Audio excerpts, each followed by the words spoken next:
Ертегі түлкі мен тауық. Бір түлкі жортақтақ тамақ іздеп келе жатып, биік ағаш басында тұрған тауықты көреді де, бұл тауықты алдап қамқаныма түсірейін деп ойлайды. Түлкі: тауығым, неге отырсың биікте? Жерге түс, тілімді алсаң, дос болайық, осы жерде намаз оқып алайық, ойнап күлейік дейді.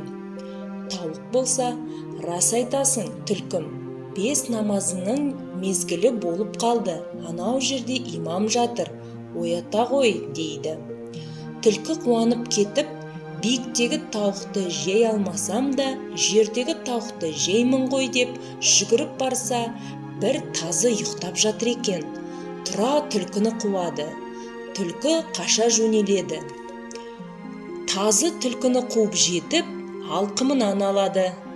Біреуге ор қазба, өз басыңа келер деген осыдан болар-ау.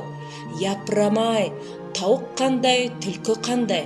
Түлкіні тауық па еді, алдағандай.